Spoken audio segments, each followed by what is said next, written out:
Well, it's Friday, and that means that it is time to review some flicks before the weekend. If you don't know what to see, well, that's why we're here. Actually, that's why Dave Ramsey is here. He is our movie guy, David at the snack bar, and he's here to tell us what to see, what not to see.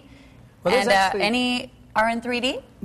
There is one in 3D, yeah, okay. Unfortunately. But there's some actually really good movies coming out. The first one is Adjustment Bureau with Matt Damon. It's this kind of an interesting movie. It's based on a short story by Philip K. Dick, who also wrote the short stories of Minority Report, and a bunch of other movies like Total Recall were based on. So it's interesting. Let's see it. Oh my God, what's happening to me? What's happening to me? All you need to know, we're being chased. I need you to trust me. I need you to trust me. Okay, Matt Damon plays a... so I got engrossed watching the movie. Yeah, it's such a good movie. I started watching it. Matt Damon plays a guy who's running for the Senate, and he meets this girl who gives him a hint, and he kind of likes her, and he doesn't run into her for like 3 years.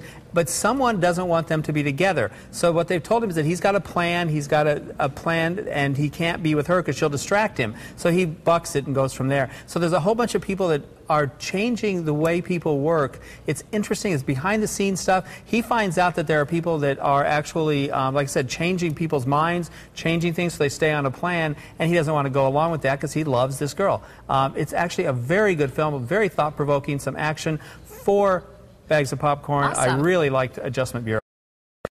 And then we have Rango. Now, this is voiced by Johnny Depp. He plays a chameleon who gets lost in the desert and then ends up becoming the sheriff of a desert town of a whole bunch of other creatures. I hope it's good. Let's see.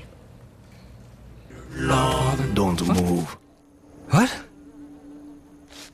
Don't move. Not moving. Shh, not moving. Try to blend in. What? Blend in? What do you mean? Yeah, right? Well, no, actually, it's in the California desert, but it's in between here and there. And this is just after he gets thrown out of a car and has to find his way through the desert.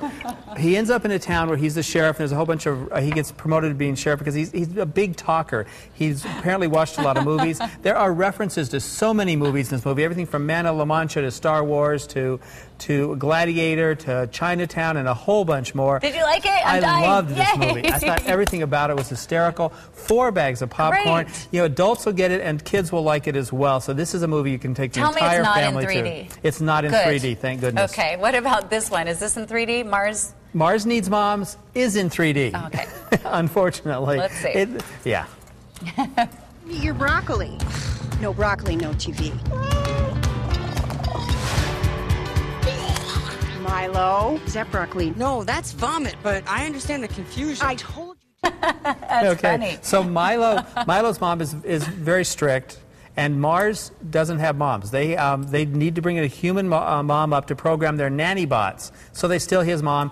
He goes after her, hitchhikes on the starship, ends up on Mars, where there's actually a civilization, runs into another kid who did the same thing but has lived there for a long time. Then they have to rescue his mom. It's actually there's some entertaining stuff, but only for kids. I mean, kids might like it, again, because it's on Mars, there's a lot of stuff going on, but it doesn't really have a plot that works, and there's so many holes in it that it kind of makes you go, what the heck is going on? Again, and the 3D, definitely do not bother to pay for the 3D. There is no scenes worth it. 3 bags of popcorns for the kids. For adults, it'd be probably 1.5. Okay. Okay. Do we have any more? We have one more film called Red Riding Hood. This is a werewolf movie. Basically, it's a takeoff on Little Red Riding Hood. We can't do this anymore. They've arranged for you to marry Henry Lazar. What do we do now? Cinematography looks great. That's about the best part. There's there's a werewolf attacking this medieval village, and they seem to know what they're doing, but we're not sure who it is. It's somebody involved with this girl who then ends up wearing a red cloak, and a werewolf hunter comes to town. They don't tell you who it is for quite a while, but they spend too much time on the mystery of who it is. The plot just doesn't work, and the lines from, well, what big teeth you have, and all that just doesn't work in it either.